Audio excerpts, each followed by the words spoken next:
We're back. We're live. We're at Think Tech Talks here on a given Thursday. It is Thursday. We're with Clear Englebert, author and consultant in Feng Shui. That's why we've named this show Feng Shui for Hawaii. Think Tech Talks and Community Matters. That's the name of our show. Welcome to the show, Clear. Thank you very much for having me. Great to have you here. You're an author of 5 books on Feng Shui, and if I count the books on the table, there are 5, exactly 5. Yes, they're available in 4 languages, and soon to be 5 languages. There's a Japanese version of Feng Shui for Hawaii coming out later this year. Okay. Oh, that's so interesting.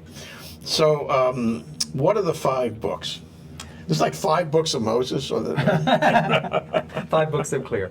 All right.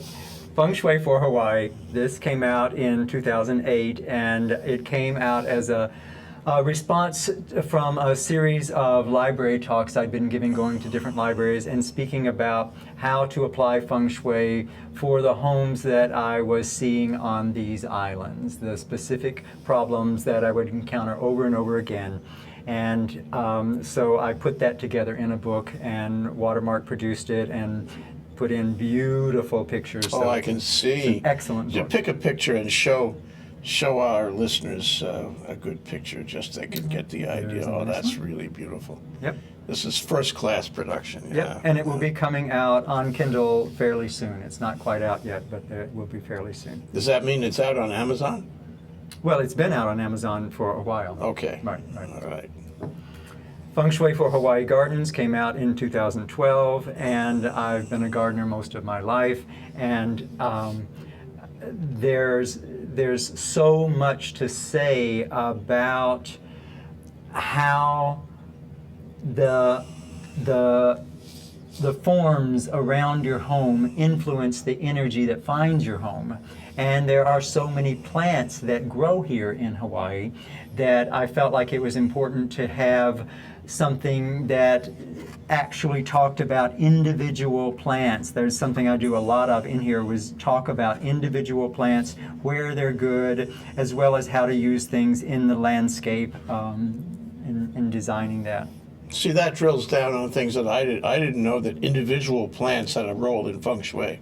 That's really important to know. Yeah, they sure do. Okay, what's next? This one just came out last year in May of 2013, Feng Shui for Retail Stores. And I opened my first retail store in 1971 when I was 19 years old. What were you selling? Books. I've sold books since I was 15, and it's appropriate that I'm now an author. I've owned 3 bookstores, and retail is in my blood. And this book was the easiest book I've ever written. It was almost like it wrote itself. And I have worked a lot as a Feng Shui consultant for retail stores, and the concerns for stores are extremely different than the concerns for a home, because the spaces are so vastly different. Their purposes are different, and Feng Shui takes that into consideration, and this book nails it. You know, this opens up the whole raft of possibilities. So it's retail stores tomorrow. What about steel factories the day after? I don't think I'd do a book specifically for that. Army bases the day after that. You could get pretty specific. I do have 3 more books in the back of my head churning around I'm taking notes on right now. You don't want to talk about which books? I'll be happy to. Okay, we're going to talk about that later. All right. Let's go to number 4 and 5 here. All right. This book, Bedroom Feng Shui, originally came out in 2001. This is a family show now, Clear. And this is not ooh la la book either. I wrote this book when I was a consultant in San Francisco, and a lot of the people I consulted for only had a bedroom. They were a roommate, or they were just a young person, and the only thing that they had in charge of in their life was their one room. Yeah. They didn't need a book that told about the front yard, that told about the kitchen and all that kind of thing. It was their room, that's all they had control of. And there's a lot to say about the bedroom. It is the most important room in the home, because Feng Shui looks at how long you spend in a specific place, how much that space is is affecting you. And the bedroom, we spend at least a third of our life. Even though we're unconscious and asleep, the space, the environment is still affecting us. So it's a very important space, and it deserved an entire book. Oh, I'm getting so interested now. We've yet to get to the substance of Feng Shui, but I'm getting interested in finding out about it. Okay, what you got? All right. This came out in the year 2000, and both of these books have been reissued. The Bedroom Feng Shui came out in a revised edition in 2011, 10 years after it was first published. It's much more expanded, has an excellent index. And Feng Shui Demystified originally came out in the year 2000 and was reissued in 2010. And it is a very basic book on the subject. Covers everything from your home, your yard, your car, your store, your office. This is Introduction 101 then. It is very Introduction 101. And a lot of the feedback I've had is that this book was the one where people would say, you know, I've read a lot of books on Feng Shui, but that reading your book, Feng Shui Demystified, was where I really got it. I got what you were talking about. Whoa. So what languages? You said they were in 5 languages. What languages? Portuguese, Spanish, German, and soon coming out, of course, English, and soon coming out in Japanese. Okay. But it's Chinese, isn't it? It is Chinese. The Chinese have expressed some interest in reprinting these in Chinese, but they haven't so far. Okay, well, It's ancient coming Chinese. soon, coming soon. So let's talk about, you for a minute. All right. Clear, honestly, and it sounds like you are a world authority in Feng Shui. Am I right to assume that? Don't be modest. I would say that having books published in various language by publishers around the world does give me, I guess you could call it that. I don't tend to leave Hawaii a lot, but I do consult around the world through telephone consultations and the internet, that kind of thing. Sure, and you can send pictures. Yeah, that people send their house plan drawing and send photos, and it's as if I was there. If I was in Stockholm and I really wanted you bad, would you come? If you paid my way. Okay. Okay, but you would, though. I mean, this is I something where you would go. You could go, you'd be physically present, and I suppose you get a little more information if you were physically present in a location where you were going to do Feng Shui. I'd get a huge amount more information. Yeah. I feel like I do an excellent job with photos, especially depending on how good a job someone does of taking a good number of photos. But when you're actually in a space, there are things that you see and notice that you just can't get from a photo. Sure. It's like being there. It's It is the being there. vibe, right? The vibes, the light, the air, Yeah. the distant sounds, the essence. Yeah. One of the things that is important about a space, a piece of property, that we're taught that when we go to a piece of land that someone is considering buying and building a house on, is you listen for birds. Are there birds there? If there are no birds there, it would probably be best not to get that property. How interesting. My wife and I have a house with birds. Sometimes so many birds, it's a problem. Oh, you have birds in the house? No. Around the house? Around the house. Oh, yeah. Yeah. But let's not dwell on that. Let's talk about how you got into this. You've been doing this for 20 years now. What were the elements of your life that led up to making you so interested, so committed to making a life work in Feng Shui? Well, like I said, I've owned 3 bookstores.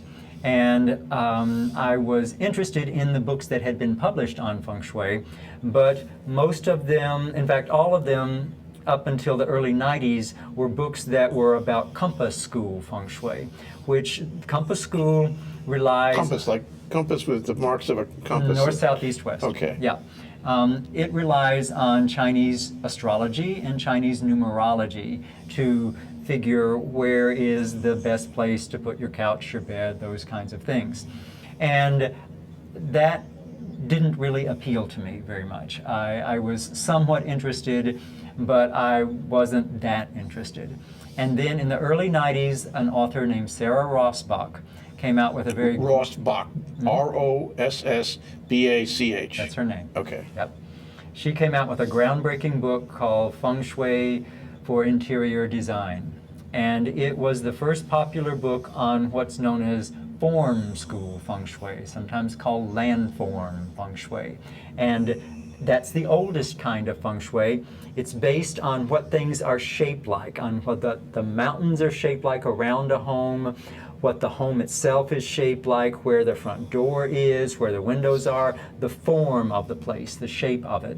And that just clicked in my head. I went, I get it. I understand what she's talking about. This makes sense. And I started applying it to the place I was living at the time. And as far as I'm concerned, Feng Shui is all about results. And I started getting results. What results can you get from Feng Shui? I need to know. Well, the most popular results would be in the areas of love and money. Love and money. Yeah. This is getting interesting now. I hope you're writing this down. This helps. I want love and I want money. So if this gets me those things, I'm happy. I would be reading in a book, usually Sarah's book, but there were several books starting to come out on form school Feng Shui. And I would try doing their suggestions, and it was like a little checklist. Bingo, that happened. Bingo, yes, that happened. And I just thought, I must have a knack for this. I must be pretty good at this. So I started helping my friends, and bingo, it was like, yes, this is working for us. So I studied it more. I was living in San Francisco at the time, and that's an excellent place. There are great teachers there. There are libraries there with entire rooms that are just Chinese books that aren't available in most places. And that's where I sort of cut my teeth on Feng Shui, was working there. Okay. Wow. So when it clicked for you, you started learning it and then writing it, and fair to say, this supports you now. These books, in 5 languages, they support you. This is the only thing I do, Feng Shui. Oh, okay. Impressive. What's the difference between the compass and the form Feng Shui? It sounds like the compass began earlier. That's the traditional, the classical Chinese Feng Shui, and the form Feng Shui, which sounds more familiar to me. And I guess that's the thing that turned you on to it. That's sort of taken off the Chinese, the classical Chinese. Is there a relationship, or are they different?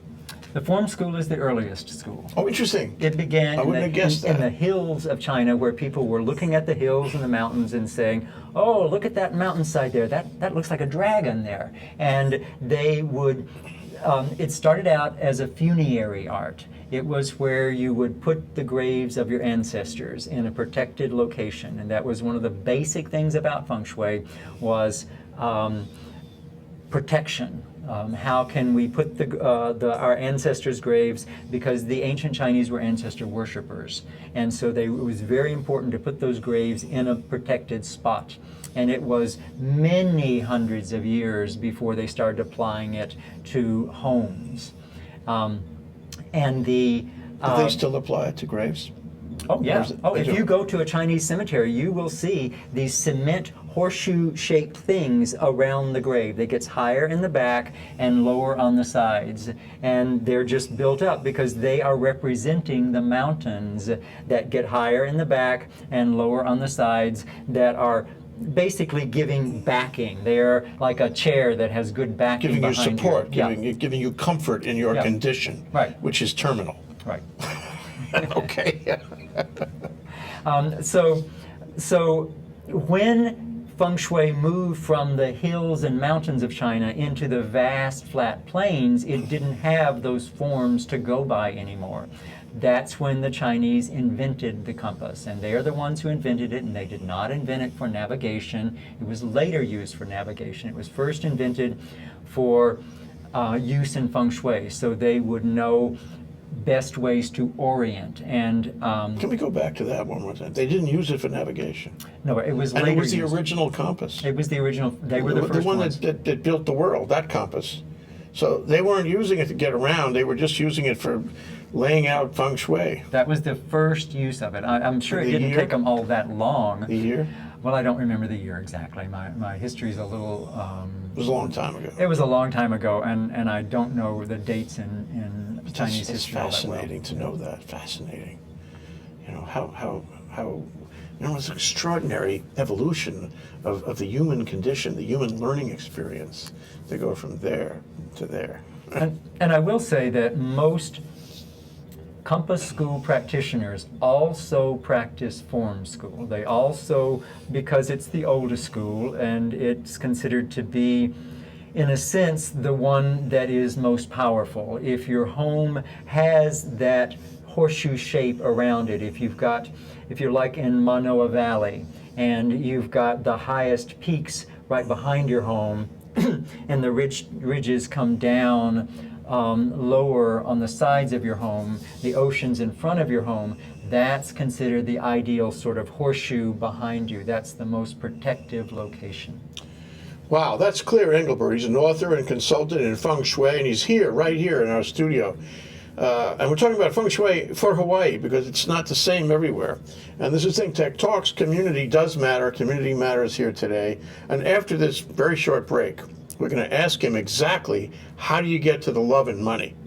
We're going to ask him exactly how you tell when you're getting good Feng Shui advice versus the other kind. Huh? We'll be right back after this break. Aloha, I'm Nicole Hori for Think Tech. For nearly half a century, the Hawaii Foreign Trade Zone No. 9 has brought the benefits of the Foreign Trade Zone program to Hawaii businesses and entrepreneurs. DBET, the Department of Business, Economic Development, and Tourism, operates Hawaii's Foreign Trade Zone program to encourage international business and economic development. The Foreign Trade Zone's mission is to increase the amount of international trading activity in Hawaii, thereby providing employment opportunities for the residents of our island state. For more information, see ftz9.org. I'm Nicole Hori. Mahalo. Okay, we're back. We're live. It's Thursday, if you hadn't noticed. We have Clear Englebert, author and consultant in Feng Shui, which is important. I mean, it's important if you like things Chinese. It's important in Hawaii. And his latest book is Feng Shui for Hawaii. That's not the latest book. That's 2008. The latest one is Feng Shui for Retail Stores. Okay. Anyway, this is Think Tech Talks, Community Matters, and I was thinking of changing the title during the break to Feng Shui is like chicken soup, because it wouldn't hurt. It would never hurt. No, it never hurts to try it. And usually wives are the ones who call me and the husbands are skeptical. And what's nice for me to see those husbands turn around and become believers and want their offices feng shuied because the results have been so good. And feng shui to me is all about results. I wanted to title my first book Feng Shui because it works. But my publisher liked Feng Shui Demystified. So you could have Feng Shui for Dummies. There is one, and it's darn good too. Oh, there is one, really? Yeah. Okay, there's one for everything on that. So I wanted to ask you, how do you get the love and the money? What do I have to do to get the love and the money? All right. Start me down that track. All right. Starts outside your front door. Okay. All right. So here is your front door. You are standing there outside your front door, and you're just about to knock on the door.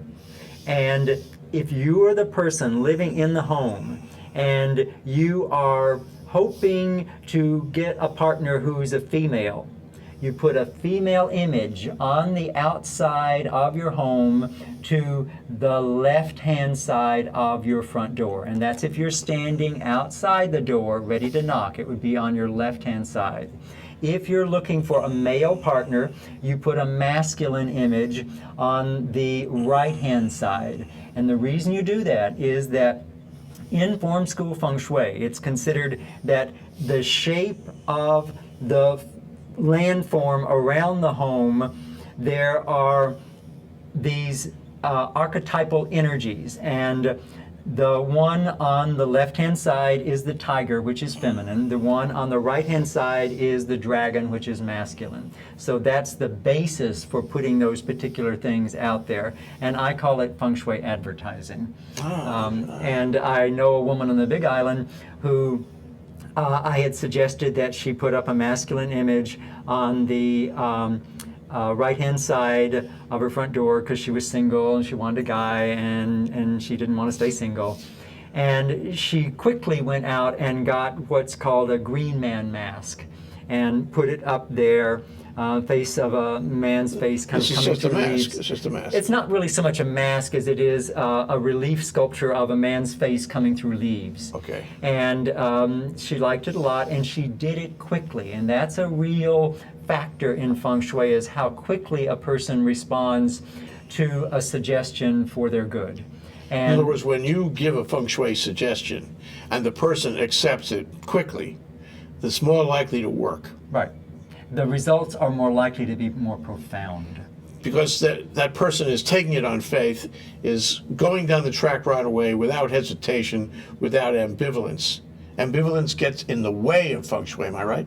I would say so, and if I make a suggestion and they procrastinate and many months go by and they finally do it, all that time has been sort of something that is acting to dilute the result. And the result will be probably good once they finally get around to doing it, but it won't be as profound in their life. Now, this is really important, Clear. So it's not just the physical result. It's the way you execute the idea, the way you execute the physical result.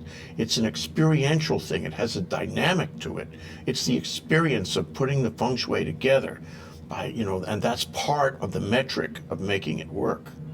Well, Am I right? getting on with it. That's part of the metric, not just going, oh, well, I need to get this clutter moved, I need to do these things. She acted on it quickly. She put the image up, and then she worked as a library assistant. She went to the library the next day, and there was a guy who came in the library. He had just arrived the same day, the day before, the day she put Whoa. up the thing. He had just arrived on the island.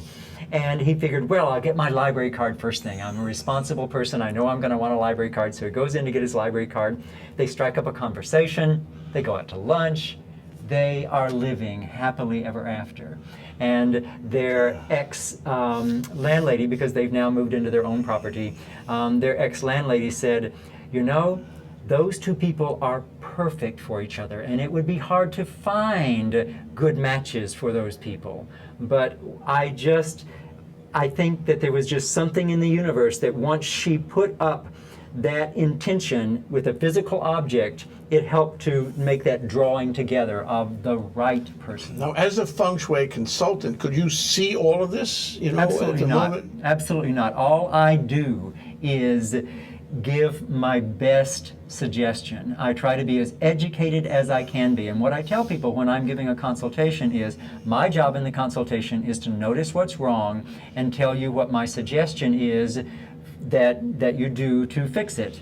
And your job in the consultation is to pipe up whenever I make a suggestion that you have a feeling you're not going to do, that isn't your style or is not feasible for you, you just don't want to do it. Your job is to pipe up. And then that's where I put on my thinking cap, or I pull more rabbits out of the hat. That's where I come up with a suggestion until I get one that is perfect for you.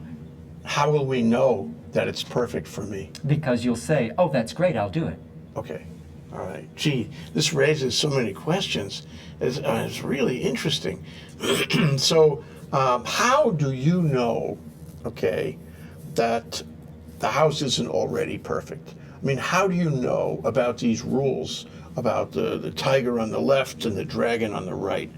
Is it written down in a book somewhere? There are over 500 books in English, and I've taken courses as well as studied, but the main study I feel that people can do to inform themselves is read. Read like a maniac, because there's so many good books out there. You will find books that disagree. One book tells you this, one book tells you something else.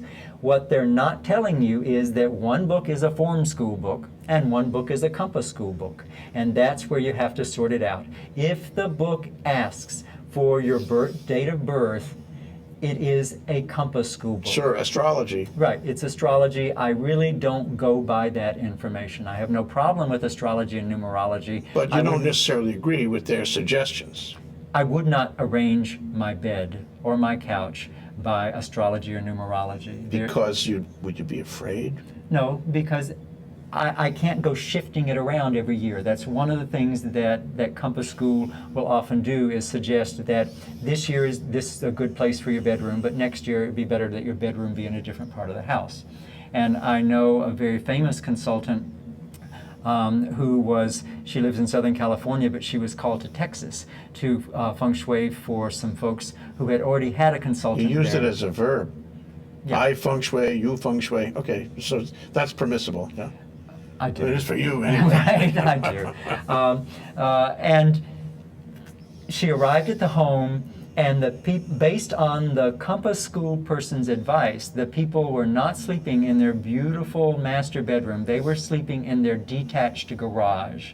And she said, you should have seen the woman's face when I told her that she could move all her nice bedroom furniture back into her lovely master bedroom and sleep there again. And that's what I want to do in my Feng Shui, is not have any superstition or consumerism. Those are the two things I don't want to bring to the table. I want to bring common sense and aesthetics. And agreement. Well, harmony. Harmony. Yeah. This is about harmony. Right. I have to be in harmony with you, with your ideas and suggestions, and then we have Feng Shui together. They It's a don't have to two-party agree with program. me. What they need to do is pipe up and say, I can't do that, and then I will find a way to agree with them. I'll find a way to come up with a solution that's tailored for them. That's my job. That if there is an art to Feng Shui, that's the art, is tailoring it to the individual person's taste. So it's a matter of negotiating. It definitely is. How interesting. It becomes a human experience, you know? It has to be. Okay, so how much of this is religion? Because it sounds like, you taking these, to say, that the dragon on the right and the tiger on the left is going to do you love, where does that come from? Is that a religious notion? Is that a notion of, hey, we've been doing this for 20,000 years, we believe it works, so that's why. Where does that come from? Well, you certainly don't have to be a particular religion to practice Feng Shui. It's practiced, I would say most of my clients are probably Christians, but I have a huge number of all kind, Buddhist and that sort of thing. The origins of Feng Shui are Taoist, but it has left... Which is man's relationship with the universe, with the physical universe. With nature, With especially. nature, yeah. So that's what it is. It's you're pulling these, or Feng Shui is pulling these thoughts, these rules, these suggestions, if you will, from the notion of man's relationship with the environment and nature. It's what's been observed over millennia. It's been noticed. Houses in a such and such location, the people there prosper. Houses that are shaped like this, the people don't prosper. We draw a conclusion from that. And not to make another reference to the Talmud, but it seems to me that different people, could have different interpretations of these rules. In other words, we could have, the notion of Feng Shui written down about exactly how this works in sort of a Taoist form, form concept. But then we could have somebody else who looks at the same book, who hears the same music, but he differs in the interpretation. Not everybody would say what Clear Englebert is saying, even in the same circumstances, same house, same lot, same neighborhood. Right? Yeah, and I think that is the richness that comes from many people practicing it. What I'd like to see happen is Feng Shui to simply immerse itself into Western culture, and I see that happening. That I'm originally from Alabama, and I was interviewed by a newspaper there, and one of the things that the reporter asked me says, what does this have to do with religion? And I said, it has to do as much with religion as Martha Stewart. Well, that's one you got to think about for a minute. That's Clear Englebert. He's an author and consultant in Feng Shui. We're talking about Feng Shui for Hawaii as a special place for Feng Shui. Here in Think Tech Talks, community matters. It does matter here on Think Tech. We'll be right back after this short break. We want to thank our underwriters.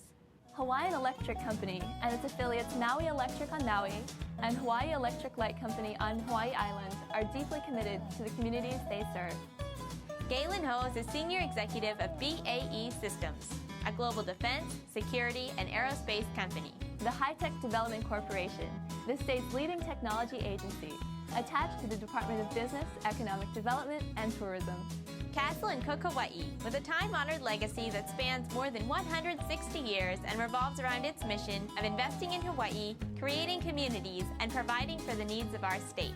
Hawaii Gas, formerly the Gas Company, a proponent of the Liquefied Natural Gas Initiative, helping Hawaii achieve its transition to clean energy and a better energy future. Collateral Analytics, a Hawaii-based tech company empowering the real estate industry with greater and faster access to the tools and data they need to make better informed property investment decisions. I'm Nicole Hori. Thanks so much for joining us on Think Tech. I'm Maria Kashem. See you next time.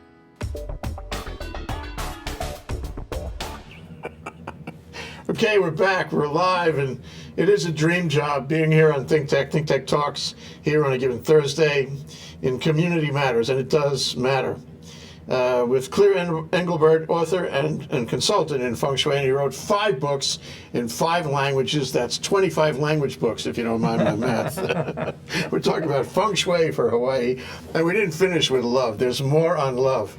So we know now that if you put the dragon on the right, or That's correct. the tiger on the left, that helps love.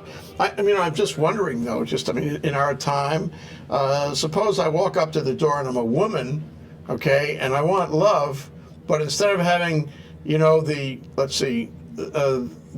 lion on the left, I have the dragon on the right. Wait. Instead of having the dragon on the right, I have the wrong way. I'm the wrong way, and I walk in there and I get the wrong result. Instead of finding a man, I find a woman. Is this possible under Feng Shui? The modern, enlightened Feng Shui? You can always get it wrong. And I work for straight people and gay people, and I've helped both people find partners. And so it's possible to get it right, and I've definitely walked into homes where they read a book and I gasp and go, oh, what are you doing? And they go, well, I read it in a book, but they misread, or the book didn't make it clear. If they get a nice man or woman as their wish may be, do you get a bonus? I don't ask for a bonus. But you do ask for consulting fees. Is that what it is? And what is it, hourly, or is it on a job basis? It's an hourly basis. Okay, good. So it's not just the publication of the books that keeps you going, it's the consulting itself. No, anyone who's been an author realizes that the only people who are able to support themselves as an author are people like Dan Brown and Danielle Steele. Right, big bucks, big numbers, yeah. Okay, let's go back to love. You never want to get too far away from love. What makes the world go round? Frankly, it's more important than money. Don't you agree, Clear? Having the right partner can boost someone so much in their life that the other part, the money, can just flow in easily. Yeah. So, we talked about the dragon and the tiger, but you said there were more things yet to give you love. Tell us about them. All right. When you walk into your home, or you walk into a room in your home, such as your bedroom, the 2 back corners are known as the power corners. And the reason they're known that way is that if you stand in a back corner of a room and you look around the room, you can see everything that's in there and your back is covered. You can see the entrance and you have support behind you. So those make those 2 power corners. The corner on the left is the money corner, the wealth corner. The corner on the right is the relationship corner. This is as you're facing the back of the room. Yeah, you've just walked in the door, you're looking toward the back of the room. The left corner is about money, the right corner is about relationship. Can I interrupt and tell you that I have lunch on a regular basis with this Chinese guy, and over years and years, decades and decades, he always sits with his back to the wall. Of course. I could never get that chair, no matter whether I'm early or late, never. And it's the same thing, isn't it? It's, Yeah, it's exactly. the power trip. Right, right. Why should he sit in a place with his back to the door? That's setting him up for surprises. Yes. That's not a good idea. That's one of the first things I try to correct in someone's home. Ah, interesting. And so anyway, getting back to those two corners, the far right corner is about relationship. So what you don't want to have in that corner is things that symbolize singularity, which would be a picture of just one person, a sculpture of just one dolphin, that kind of thing. You would have instead a bouquet of flowers in a vase, or a picture of a bunch of flowers, or a sculpture of a couple of little doggies, but something that says pairs or groups, happiness together. You'd make that corner, the right corner, romantic in your own version of romantic, hopefully bringing in the color pink. Pink is the color of love. Pink, however, is not a good color for men. There's a recent book out called Drunk Tank Pink, and it explains why pink is a very power-deleting color It's a for Feng men. Shui book. A Feng Shui. No, this is a popular book called Drunk Tank Pink, and I highly recommend it. It's an excellent book. Okay. And it talks about the power of the color pink, but its power is disempowering, especially men. It's not a good color for men, gay or straight. Okay. And there is a shade of pink that is livable for men, and it's called Dusty Rose. It's kind of a grayed down pink. And so that might be a choice if a guy's already living in the house. But it doesn't have to be you pull out the paintbrush and you paint the walls pink. That you just add some pink in that area. It could be a bouquet of pink flowers. That's what I did. Worked 2 seconds later. How did it work? How did you know it worked? I got a phone call. It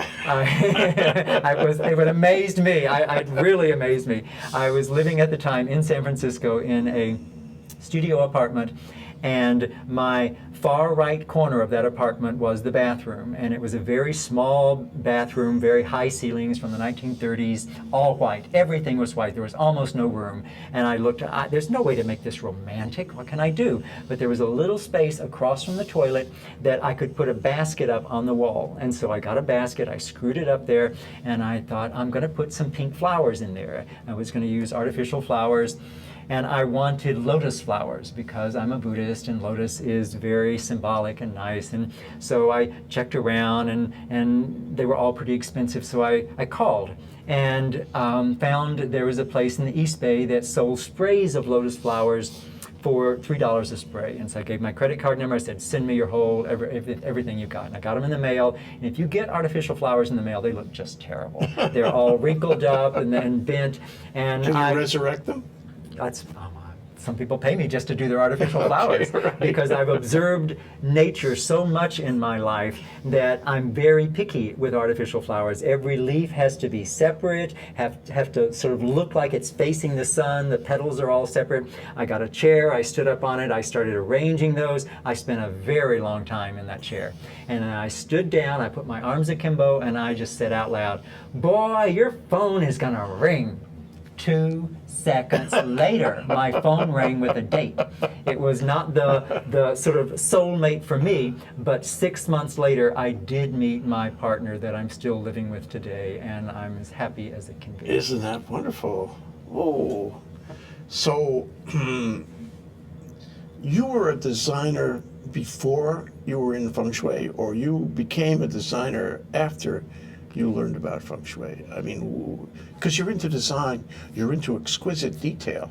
Every single detail counts, it sounds like. Yeah. Where did that come before or come after? It definitely came before. Owning 3 bookstores, I never missed an issue of Architectural Digest, and that's where it probably came from. I never studied in school design, I just read about it constantly, and if you practice something enough, you become good at it. Well, I'm impressed with the way it works. Only a matter of seconds. What about the money side? All right. That is the left side of the room, the power side. Yep. And if my lunch buddy, you know, had the choice of moving to the left or the right, I'm sure he would have moved to the left. Yeah. All right. So that's the wealth corner, the far left corner. Yeah. And you don't want it to be cluttered. You want it to be clean. You don't want broken things there. Expensive things are real nice. The color purple is the ideal color, but it could also be a rich blue or rich green, something like that. Is there a color wheel involved here? Oh yes, there is. It's called something called the Feng Shui Bagua, and you can go to my web. B-A-G-W-A. B-A-G-U-A. U-A. Yeah. Okay. Yeah, my website is fengshui.com, F-U-N-G-S-H-W-A-Y. It's pretty good that you have that name for your website. Yep. Whoa, we are impressed. All of us are impressed. And you can click on Bagua map and you'll see a color Bagua there. And I think there's actually one on the back of my books, the little color Bagua wheel there. And it'll show you the purple in the wealth corner, the pink in the relationship And the corner. pink gray that you mentioned, where is that? You know, the pink that's not so pink? The dusty rose. The dusty rose, yeah. That would be It's that pink. right there, okay. Yeah. Yeah. Just a little gray in it. A yeah. little more gray. Yeah. All right. So Can you see that? I hope you can see that. This is really important.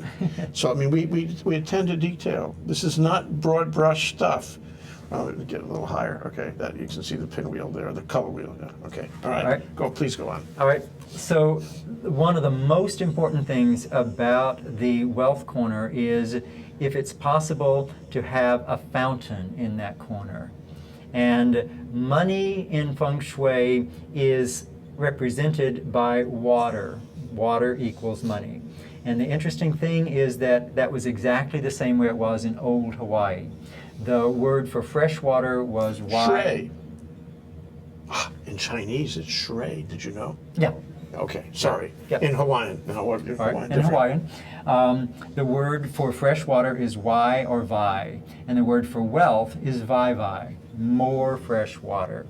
So that exactly agrees with the Feng Shui idea that water symbolizes money. And if you have a fountain in the far left corner of your room or your home, and that's based on walking in the door, then you want to keep that fountain going all the time. It's okay to turn it off when you're asleep or you're not home, but when you're home, you want that fountain going all the time. Because? Because when it's turned off, it symbolizes things are dried up, they don't work. That's what you're asking for. I would like things not to work in my life. I'd like things to be dried up, no money.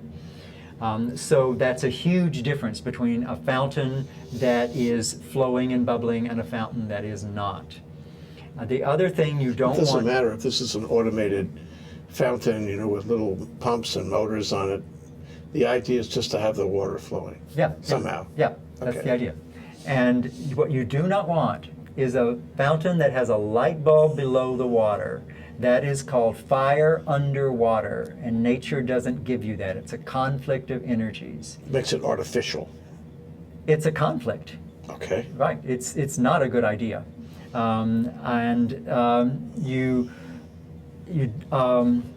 You also want a fountain that, preferably when you do turn it off, you can still see the water. It doesn't all vanish down into a bunch of pebbles.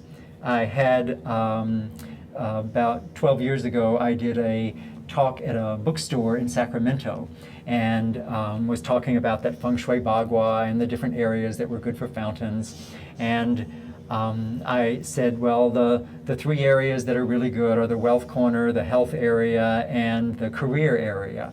And a few months later, I got a phone call from a lady in Sacramento, and she says, I attended your lecture, and I want you to know that I put a fountain in my career area, and I got fired the same day.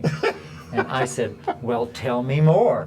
And she said, well, it was one of those fountains that has a light bulb below the water. Ooh, tip Right. off, Right. big problem. Conflict. She was asking for conflict in her career. And she said, it was one of those fountains that has that little rolling ball that turns around and around as the water comes up. She said, but that part never worked. Ooh, Never worked. right. She was installing in the water area of the Bagua, using water, she was installing something that said conflict and doesn't work. and she got what she wanted. Yeah. And that's why you have to be careful about specifics. You don't want to just apply it helter-skelter. So if I read the books myself, and other books, you said there were 500 books here. Over 500 books. And I expert myself, and I do my house, or my office, or my shop, or whatever. I'm probably need to call you anyway, because I probably missed a few things. Don't you think? I mean, no, it's like the guy who has himself for a lawyer has a fool for a client, you know? You probably need an objective third person come and say, wait, you know, you might have missed this and that. Let me give you some advice. Am I right about that? There are a good many Feng Shui consultants who have had me do their homes. Got it. And on that note, we're going to take one last break. That's Clear Englebert. If you're a Feng Shui consultant, you got to call him. Show you how to do your home. He's an author and consultant in Feng Shui. We're talking about Feng Shui for Hawaii. We're talking about Think Tech Talks and Community Matters, and Community Does Matter here on Think Tech. We'll be right back after this short break. I'm Hong Jiang, host for Asia in Review on Tuesdays. And I'm David Day, host for Asian Review on Thursdays. Both of us broadcast our respective shows at 4 p.m. And my topics tend to deal with questions related to environment, culture, history, and sometimes human rights. And my shows tend to be on international business, foreign policy, geopolitics, and national security. And you can watch our shows live on the Think Tech website at thinktechhawaii.com. And you can also watch us on YouTube or Olalo. So come join us on Thursdays at 4 p.m. I'm David Day. And on Tuesdays at 4 p.m., I'm Hong Jiang. Aloha. Aloha. We're back. We're here with Clear Englebert, author and consultant in Feng Shui. And Shui means, in Chinese, it means water, which... Feng means wind. And Feng means wind and water. What about fire? It's referring to the flow of wind and water, the energy flow. That qi energy is a basic concept, and it's that flow of energy. Okay. So now I want to talk to you. I mean, that's a perfect segue. I want to talk to you about how people react. We have a big world out there. I'd say the number of people in the world who actually, you know, do Feng Shui in their homes, businesses, what have you, is a small percentage. So the question is, how do you approach somebody? What kind of resistance, if any, do you feel? What kind of acceptance do you feel? And how do you deal with that? Well, I think I hit on earlier that it's usually the wives that call me, and it's usually the husbands that are the skeptics. And there was one case over in HAWAIIAN where the wealth corner was missing in the home, and it was if you went to where the corner would have been, it was in the bottom of the swimming pool. And what I usually suggest at that point is you need to glue something to the bottom of the pool.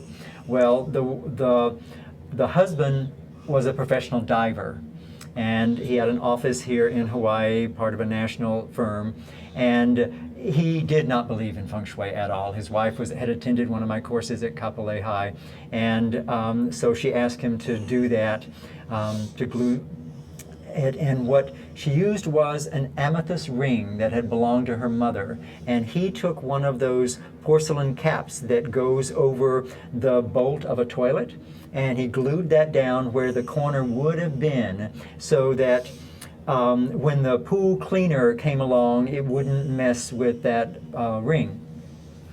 And his business just shot up. The head of the firm in North America called him and said, "What are you doing over there? Nobody is having business like you're having." And he eventually had me come and Feng Shui his office. He moved to a bigger office, and that is one instance of someone who was very skeptical, then turning around. On the Big Island, there was a coffee shop on Ali'i Drive, and the wife had taken one of my courses and thought, well, I'll put a fountain in our wealth corner. It was in their bedroom, and the husband was just poo-pooing this. "Oh, you think that's going to do us any good?" But she did it anyway. And they had a certain goal that they wanted to make on a certain day, that they would reach this certain amount of money that they'd pull in. And they figured that maybe they would make it on the next Ironman triathlon, because they came close but never quite made it. So she put that fountain in within a week.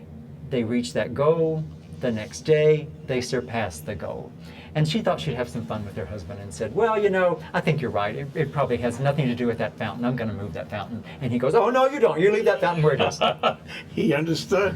What about health, by the way? Is there a center for health? You mentioned it in passing before. Suppose I'm interested in health, really interested, maybe I'm not so healthy. Can Feng Shui work for me and make me healthy? What do I do? Yeah, there's quite a few ways that I feel like are very important health-wise.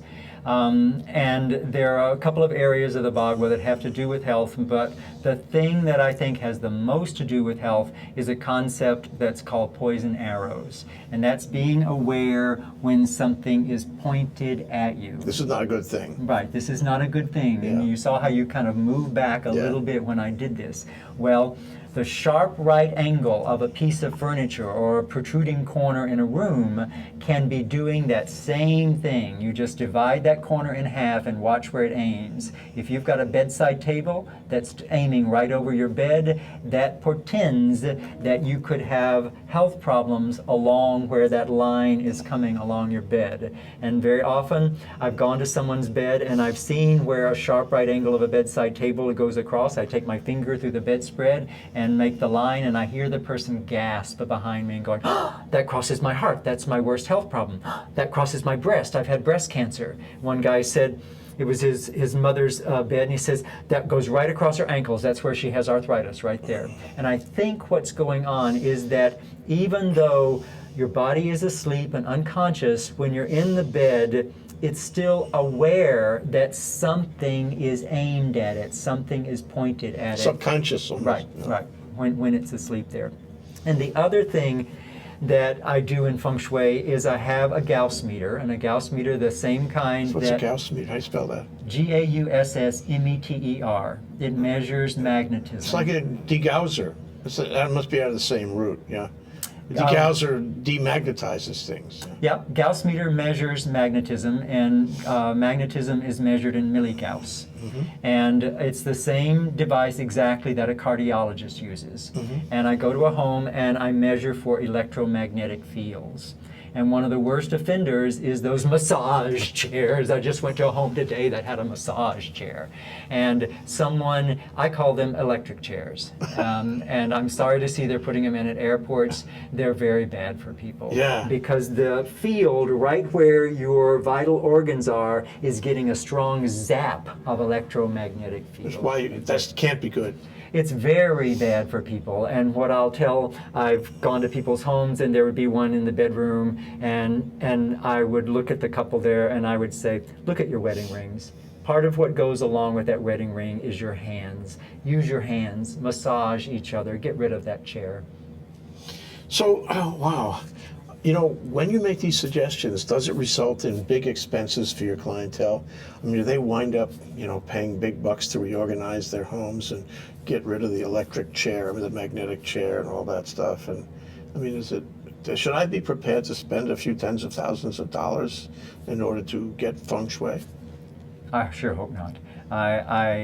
It has not been that case in my life, and I don't think in most of my clients' case. There's a four-letter word that I try to never use in my practice. Remember, this is a family show, Claire. And that four-letter word is move. I try to never use that You word. can always make it work.